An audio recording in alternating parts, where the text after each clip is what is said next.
할렐루야. 또 우리 복된 주일 하나님 앞에 나와서 예배하는 성도들에게 오늘도 은혜를 기대하고 은혜를 사모하는 모든 심령들에게 오늘 하늘로부터 풍성히 임하시는 하나님의 은혜와 또 복이 여러분의 가정과 삶의 지금 가운데 풍성하게 넘치실 수 있기를 우리 주님의 이름으로 축복합니다. 미국의 작가 해리 골든이라고 하는 글 중에 그분이 쓴 글 중에 The show must go on, 다시 말해서 쇼는 계속되어야 된다라고 하는 글이 있습니다. 그 글에서 해리 골든은 이런 말을 했습니다. 배우는 부모가 돌아가셨다는 소식을 들어도 예정된 코미디 연기나 노래를 불러야 한다. 나는 가슴속에 깊은 슬픔이나 끔찍한 개인적인 불행을 가지고 관객과 대면해온 수많은 희극 배우들을 많이 알고 있다. 그들은 루제르 레온 카볼로의 오페라 팔리아치에 나오는 광대처럼 용감하게 연극을 한다. 부서지는 마음의 슬픔을 안고 웃어라. 우리 모두에게 연극은 계속되어야 된다. 여러분, 희극 배우뿐만 아니라 우리 모두에게 연극은 계속되어야 합니다.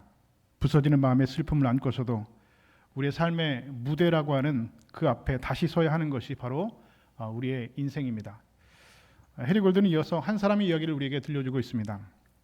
그는 바로 아시아 최초의 노벨상 수상자이자 인도의 시성이라고 불리는 타고르에 관한 이야기입니다. 어느 날 그 타고르의 집에 그 하인이 하나 있었는데 이 하인이 아침 일찍 날마다 변함없이 출근을 하여서 일을 하기 시작했는데 어느 날은 출근 시간이 되었는데도 이 하인이 오지 않더라는 겁니다. 1시간을 기다려도 오지 않고 2시간을 기다려도 이 하인이 집에 오질 않는 겁니다. 타고는 화가 나서 하인에게 오면 어떤 벌을 줄까 고민했다고 합니다. 그리고 3시간이 지나자 이제 타고르는 그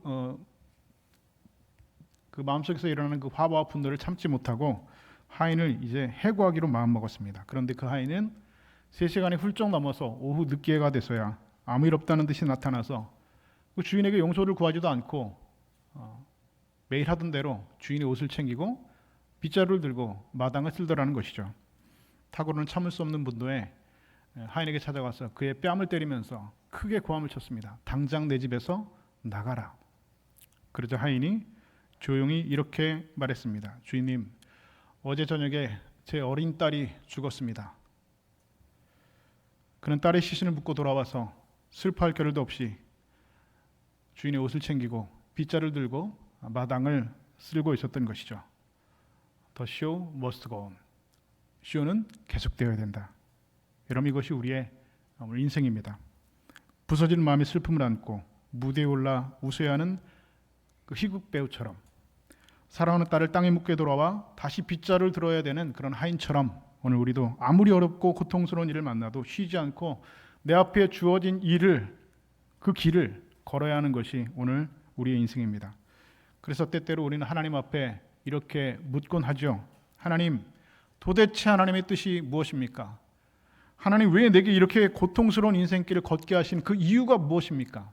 하나님의 뜻은 도대체 어디에 있는 겁니까? 라고 우리는 하나님 앞에 묻는다는 것이죠. 오늘 우리는 그 해답을 그 옛날 이스라엘 백성들이 걸었던 광야길에서 찾아보려고 합니다. 먼저 우리가 그 성경의 이야기를 함께 보기 전에 우리가 반드시 기억해야 될 사실 한 가지가 있습니다. 그것은 무엇이냐? 바로 그것은 오늘 우리가 걷는 이 광야길은 우연히 우리 앞에 놓여져 있는 길이 아니라 하나님께서 우리에게 걷게 하신 길이라고 하는 사실입니다. 오늘 본문 이전은 우리에게 이렇게 말씀합니다. 내 하나님 여호와께서 이 40년 동안에 내게 광야길을 걷게 하신 것을 기억하라. 여러분, 이 광야길을 걷게 하신 주체가 여러분 누구입니까? 내 하나님 여호와입니다. 내 하나님 여호와께서 내게 이 40년 동안 광야길을 걷게 하신 것을 너희가 기억하라 라고 오늘 본문 우리에게 분명히 말씀하고 있습니다. 분명히 이스라엘 백성들이 광야길을 걷게 된 것은 하나님께서 하신 일입니다. 하나님이 주체가 되어서 이스라엘 백성들로 하여금 그 광야길을 걷게 하셨다는 겁니다. 그리고 그것은 오늘 우리의 인생길도 마찬가지라는 사실이죠. 고린도전서 10장엔 이런 말씀이 있습니다. 우리 조상들이 다 구름 아래 있고 바다 가운데로 지나며 모세에게 속하여 다 구름과 바다에서 세례를 받았고. 이런 말씀 무슨 말씀입니까? 이스라엘 백성들이 애굽을 탈출해서 홍해를 건넌 것을 바로 바다에서 세례를 받았다라고 말하고 있습니다. 홍해, 붉은 바다, 그것은 바로 예수 그리스도의 피를 상징하는 것이고, 그 바다에서 세례를 받았다는 것은 바로 우리가 이 죄악의 세력인 애굽에서 탈출하여서 하나님의 은혜로 그 죄에서 해방되었다. 다시 말해서 바다에서 세례를 받고 예수 그리스도의 피로 말미암아 우리가 그 죄에서 해방되었다라고 하는 것을 상징적으로 예표하고 있는 사건이라는 것이죠. 자, 그렇게 우리 모두가, 여기에 계신 우리 모두가, 저와 여러분들이 다 그렇게 바다에서 예수 그리스도의 피로 세례를 받고 그리고 그 죄에서 해방을 받았다고 한다면, 그렇다면 여러분들은 이미 그 은혜를 입은 사람들이고, 그리고 이제 저와 여러분들은 광야길을 이미 걷고 있는 사람들이라고 하는 사실입니다. 그래서 여러분들이 걷고 있는 이 광야길은 하나님께서 걷게 하신 길입니다. 그런데 하나님께서 걷게 하신 그 길은 이스라엘 백성들의 광야길에 많은 어려움들이 있었던 것처럼 오늘 우리의 인생길에도 많은 어려움과 그 고통스러운 길이 우리에게 준비되어져 있고 우리에게 다가오고 있다는 것이죠. 그래서 우리는 하나님께 묻죠. 왜 우리에게 문제가 끊이지 않는가? 왜 그리스도인들에게, 왜 하나님의 자녀들에게, 왜 예수 믿고 죄에서 해방된 자들에게, 그렇게 세례받은 자들에게 왜 인생의 문제가 끊이지 않고 계속해서 밀려오는 것인가? 성경은 그 질문에 오늘 대답하고 있습니다. 첫 번째로 성경은 오늘 광야에선 쉬지 않고 문제가 생기는 그 길이 바로 광야길이라고 우리에게 말씀하고 있습니다. 이스라엘 백성들이 광야를 걷기 시작한 지 사흘 만에 첫 번째 문제가 생겼습니다. 그것은 무엇이냐? 바로 먹을 물이 떨어졌다는 것이죠. 그래서 드디어 3일 만에 먹을 물을 발견했는데 그 물은 써서 도무지 마실 수 없는 물이었습니다. 그래서 이스라엘 백성들은 그 물을 마라, 다시 말해서 쓰다라고 이름 지었습니다. 문제는 거기서 끝나지 않았습니다. 이어서 또 문제가 생겼죠. 이번에는 먹을 양식이 떨어졌습니다.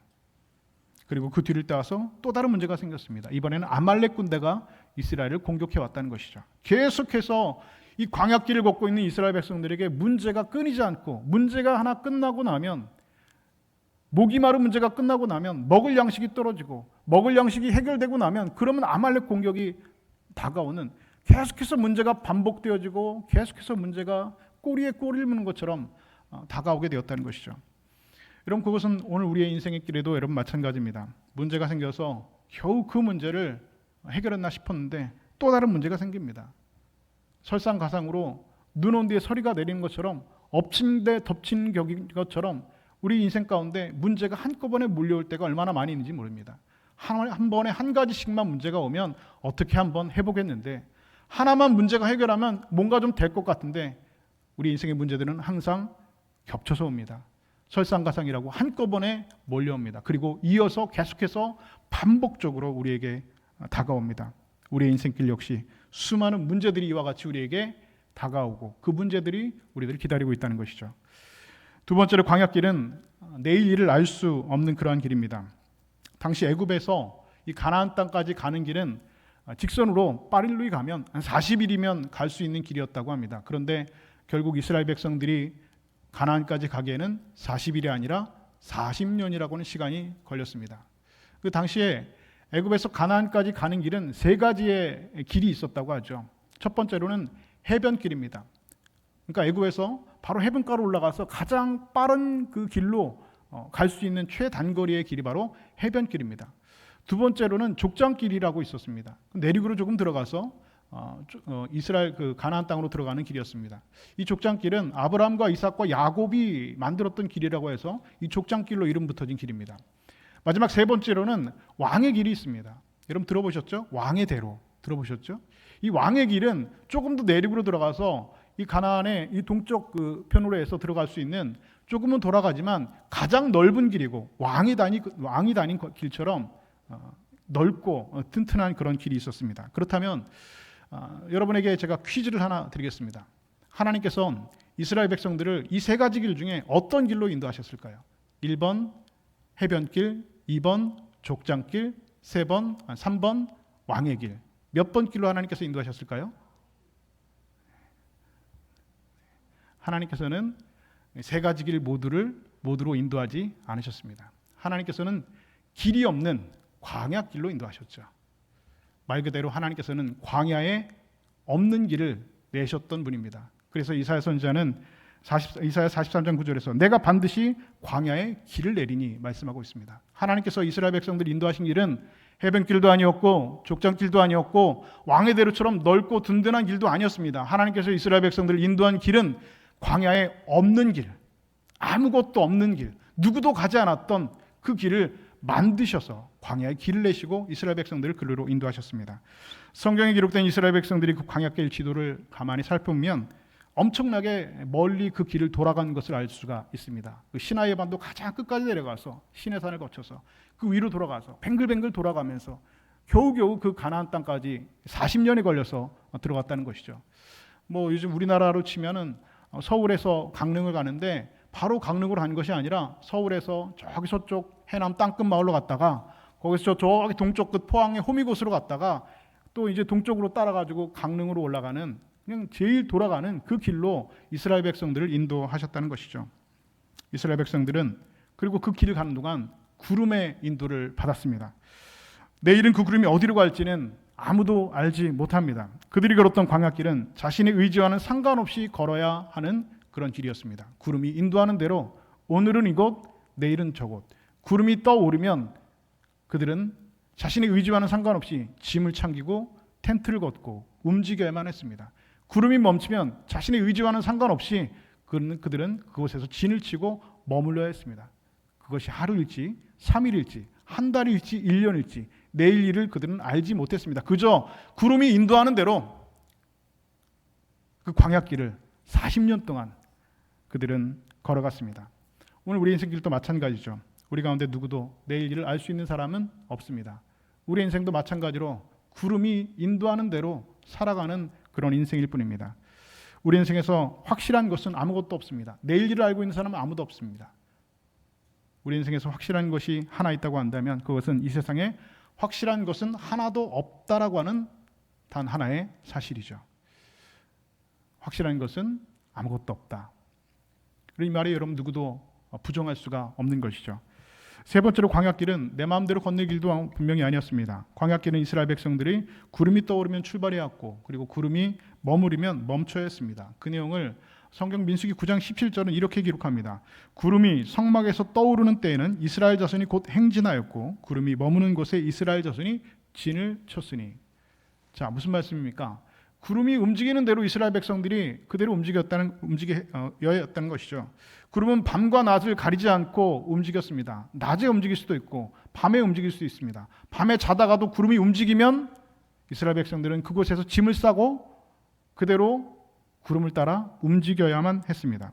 구름이 출발하면 모두가 다 짐을 싸고 출발해야 했습니다. 어떤 사정도 출발을 미룰 수는 없습니다. 왜냐하면 구름이 출발할 때 그 구름을 따라가지 아니하면 그 광야의 뜨거운 햇빛을 감당해내지 못하고 죽음에 이를 수밖에 없기 때문에 그렇죠. 그럼 우리가 한번 생각해 보시죠. 이스라엘 백성들이 구름이 출발하기 시작했을 때 그들 가운데는 아이를 낳은 사람도 있었을 것입니다. 그러면 그 핏덩이를 품에 안고 광야길을 그들은 걸을 수밖에 없었습니다. 또 어떤 이는 구름이 출발할 때 죽은 사람도 있었을 겁니다. 가족들은 장례를 치를 겨를 시간도 없이 사랑하는 사람의 시신을 그대로 두고 구름을 따라 움직여야만 했습니다. 우리의 인생길도 마찬가지죠. 우리 가운데 누구도 우리의 발걸음을 멈출 수 없습니다. 아무리 어렵고 아무리 힘든 사정이 있다고 해도 길은 우리에게 멈춰지지 않습니다. 그렇다면 왜 하나님께서 우리에게 이런 광야와 같은 인생길을 걷게 하시는 것일까요? 왜 하나님께서 우리에게 이런 인생의 어려움을 만나게 하시는 것일까요? 도대체 무엇 때문에 하나님께서는 내 인생길을 내 마음대로 정할 수 없고 내가 걷고 싶은 대로 갈 수 없고 내가 가고 싶을 때 내가 멈추고 싶을 때를 내가 정하는 것이 아니라 왜 우리의 인생길을 하나님께서 정하시고 하나님께서 우리 길을 인도하시는 걸까? 오늘 본문은 그 해답을 우리에게 이렇게 말씀합니다. 이는 너를 낮추시며 너를 시험하사 내 마음이 어떠한지 그 명령을 지키는지 지키지 않는지 알려 하심이라. 여러분, 이것이 성경이 우리에게 말하고 있는 해답입니다. 하나님께서 왜 우리에게 인생길에 어려움을 주시는지, 왜 우리의 광야길에 하나님께서 문제들을 주시는지, 왜 하나님께서 내 마음대로 멈추지 않고 내 마음대로 앞으로 나아가지 못하게 구름기둥으로 하나님께서 우리를 인도하시는지 그 해답은 분명합니다. 우리를 낮추시기 위해서. 우리를 시험하시는데 하나님의 명령을 듣는지 지키는지 지키지 않는지 알게 하려 하심이라라고 분명히 하나님께서 말씀하고 있습니다. 하나님께서 광야길을 걷게 하신 것은 저와 여러분을 낮추셔서 겸손하게 하시기 위함입니다. 하나님의 말씀에 순종하는 것을 그 광야에서 배우게 하시기 위하여서 하나님께서는 우리에게 그 광야길을 걷게 하신다 분명히 말씀하고 있습니다. 여러분, 사람이 가장 낮아질 때가 여러분 언제일까요? 사람이 가장 낮아질 때, 그때는 바로 언제이냐? 배가 고플 때입니다. 사람 배가 고플 때 가장 낮아집니다. 이스라엘 백성들이 광야길을 걷기 시작한 지 한 달쯤 지났을 때 애굽에서 가지고 나왔던 양식이 떨어졌습니다. 그러자 그들 가운데 불평이 터져 나왔죠. 그리고 당시 상황을 출애굽기 16장 3절은 이렇게 전하고 있습니다. 우리가 애굽 땅에서 고기가마 곁에 앉아 있던 때와 떡을 배불리 먹던 때에 여호와의 손에 죽었더라면 좋았을 것을. 저들은 불과 한 달 전에 홍해를 마른 땅과 같이 건너고 자신들을 뒤쫓아오던 애굽의 군대들이 그 넘실대는 홍해바다 앞에서 수장되는 것을 목격하고 출애굽기 15장 전체를 할애하여서 하나님 앞에 찬양했던 것을 우리는 기억합니다. 여호와를 찬양하라 말과 그 탄자를 바다에 던지셨습니다. 이스라엘 백성들은 하나님 앞에 찬양하고 찬양했습니다. 그런데 그 찬양은 한 달 만에 하나님을 향한 불평으로 바뀌었습니다. 한 달 만에 그 배고픔 때문에 먹지 못한다는 그 이유 하나 때문에 다시 애굽의 노예 생활을 그리워하고 여호와께서 우리를 죽이셨더라면 좋았을 것을 하면서 그들은 불평하고 원망하고 있습니다.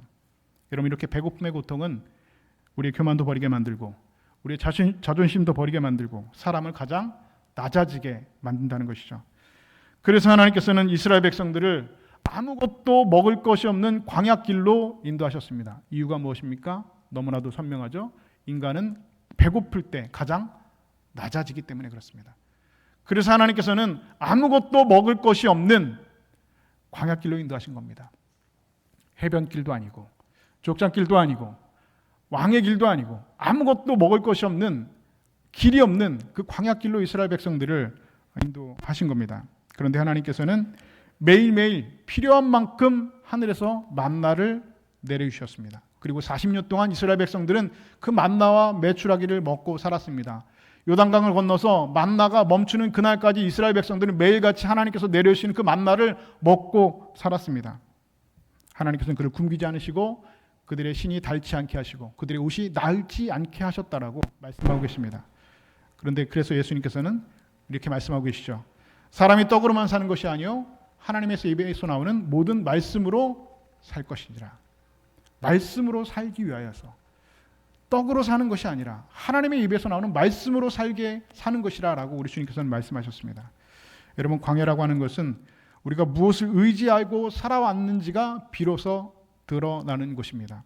동시에 우리가 누구를 의지해야지 하는 것을 배우는 시간이 바로 이 광야의 시간, 광야의 자리라는 것이죠. 그래서 오늘 본문은 우리에게 이렇게 말씀합니다. 너를 낮추시며 너를 줄이게 하시며 또 너를 알지 못하면 내 조상들도 알지 못하는 만나를 내게 먹이신 것은 사람이 떡으로만 사는 것이 아니요 여호와의 입에서 나오는 모든 말씀으로 사는 줄을 내게 알게 하려 하심이니라. 할렐루야. 이것이 여러분 하나님의 분명하고 선명한 뜻이 되어집니다. 광야라고 하는 단어의 히브리어는 미드바르라고 합니다. 그런데 이 미드바르라고 하는 단어에서 디르바, 다시 말해서 이 말씀이라고 하는 단어가 파생되었습니다. 그리고 광야라고 하는 미드바라에서 말씀이라고 하는 단어가 나왔다는 것이죠. 그래서 여러분, 광야는 말씀이 사라지는 곳이 아니라 바로 오히려 말씀만이 남는 곳입니다.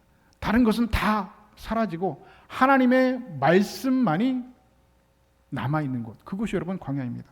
붙들고 있던 것 다 내려놓게 하시고 내가 애굽에서 가지고 나왔던 물, 내가 애굽에서 가지고 나왔던 음식, 내가 애굽에서 가지고 나왔던 그런 노예 근성, 우리가 애굽에서 가지고 나왔던 그런 죄성들, 우리의 욕심들, 내가 손에 쥐고 있었고 내가 눈에 보였던 모든 것들을 다 내려놓게 하시고 기댈 수 없던 것들이 모두 다 완벽하게 사라진 후에야 비로소 하나님의 말씀이 가장 또렷하게 들리는 자리가 여러분 바로 광야라고 하는 자리라는 것입니다.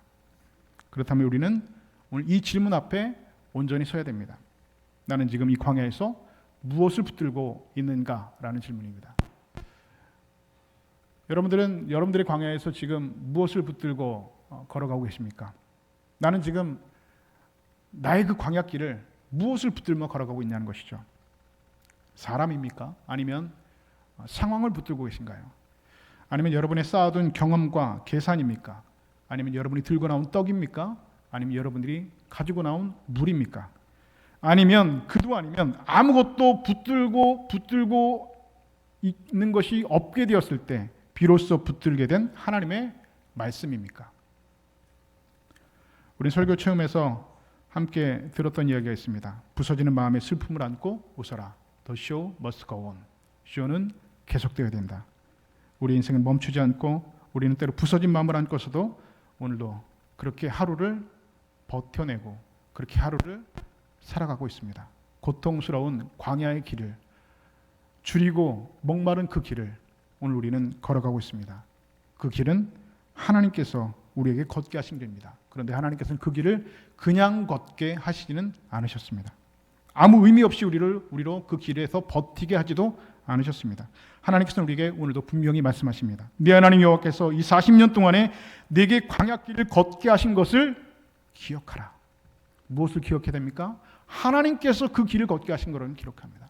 40년 동안 그 광야를 걷게 하신 것은 나 하나님이다라고 하는 그 사실을 너희가 분명히 기억해라. 하나님께서 우리에게 오늘도 분명히 말씀하고 있습니다. 여러분, 광야는 우리에게 우연히 흘러들어온 길이 결코 아닙니다. 하나님께서 우리의 발걸음을 멈추게 하신 자리입니다. 우리 인생이 무너진 자리도 더욱 아닙니다. 하나님께서 다시 우리 가운데 일하시는 자리입니다. 광야는 우리 인생의 실패의 자리가 아니라 하나님의 손길을 다시 배우는 그러한 시간입니다. 얼마 전 가족들과 함께 영화를 오랜만에 보았습니다. 고성 CGV에 가면 영화 한 편에 7,000원밖에 안 하더라고요.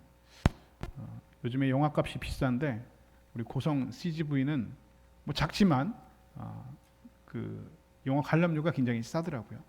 가족들과 오랜만에 영화를 봤는데 신의 악단이라고 하는 영화를 봤습니다. 뭐 설교 전에 이전에도 말씀드렸는데요. 영화 참 은혜로운 은혜 받으면서 참 보았던 영화입니다. 혹시 아직 안 보신 분 계시면 꼭 보시기를 추천합니다. 지금도 상영하고 있으니까 통영 CGV에서 가셔서 고성 CGV 가셔서 신의 악단 예매 안 하시고 가셔도 사람 많이 없으니까 가셔서 보시면 좋은데 이 영화가요 저예산 영화랍니다. 예산이 많지 않은 영화입니다. 북한에서 실제로 1994년에 실제로 일어났던 그 사건 실화를 배경으로 만들어진 영화인데요. 이 영화가 저예산 영화인데 최근에 뉴스를 보니까 100만 명이 넘게 꽤 많이 흥행한 영화라고 합니다.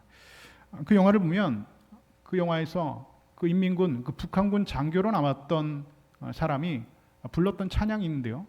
그 찬양이 우리가 잘 알고 있는 찬양입니다. 광야를 지나며라고 하는 찬양인데요. 그 찬양을 북한군 인민군 장교가 부르는데 저의 마음 가운데 큰 울림이 있었습니다. 이미 알고 있는 찬양이었음에도 불구하고 그 가사가 그 찬양이 저의 마음 가운데 큰 울림으로 다가왔습니다. 그 찬양을 여러분 함께 이 시간 한번 들었으면 좋겠습니다. 우리 영상을 좀 한번 보여주셨으면 좋겠습니다. 한번 같이 한번 들어보시죠.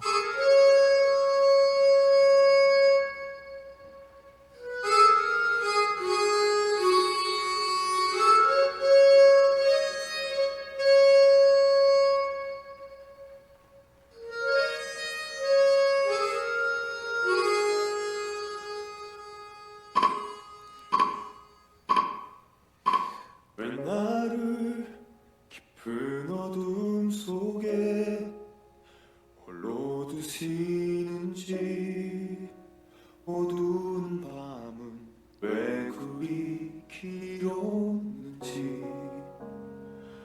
나를 고독하게 나를 낮아지게 세상 어디도 기댈 곳이 없게 하셨네.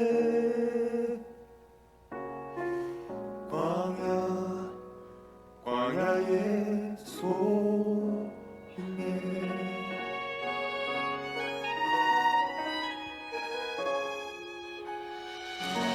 주님만 내 도움이 되시고 주님만 내 빛이 되시고 계시는 주님만 내 친구 되시는 광야 주님 손 놓고는 단 하루도 살 수 없는 곳 광야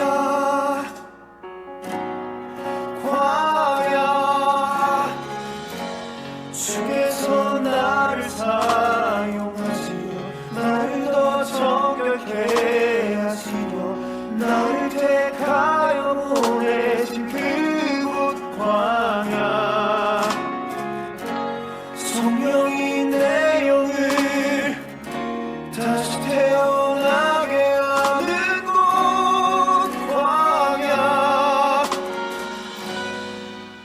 광야의 소 있네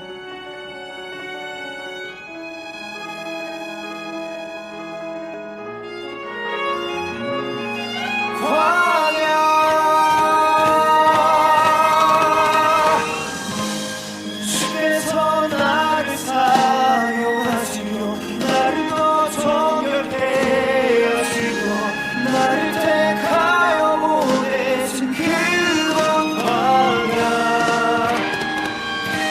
성령이 내 영을 다시 태어나게 하는 곳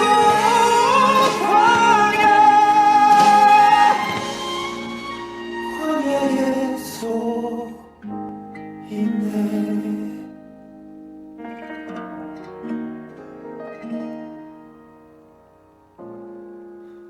광야를 지나며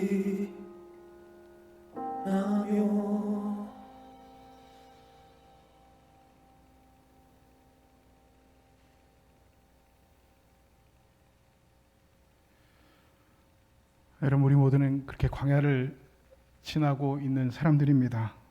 그런데 하나님께서 그 광야에서 우리를 왜 나를 깊은 어둠 속에 홀로 두시는지 우리는 알 수 없습니다.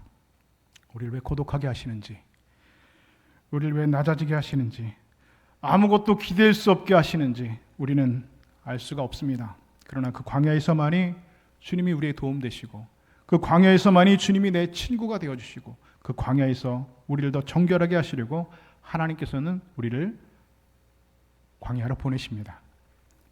그리고 광야에서 우리의 자아가 산산이 깨어지고 부서질 때 높아지려 했던 내 뜻도 내려놓게 하시고 오직 주님의 뜻만 이루어지게 하십니다. 그러기위해서 주님께서는 오늘 우리에게 말씀하십니다. 너희가 나를 따르려 오거든 자기 십자가를 지고 자기를 부인하고 나를 따라오라. 그리고 주님께서 우리에게 초청하시는 길은 사람들이 가지 않는 좁은 길입니다. 해변길, 족장길, 많은 사람들이 다니는 길이 아니고 왕의 대로처럼 탄탄하고 넓은 길이 아니라 주님께서는 길이 없는 곳에 길을 내시고 그 광야길로 오늘 우리를 초청하고 계십니다.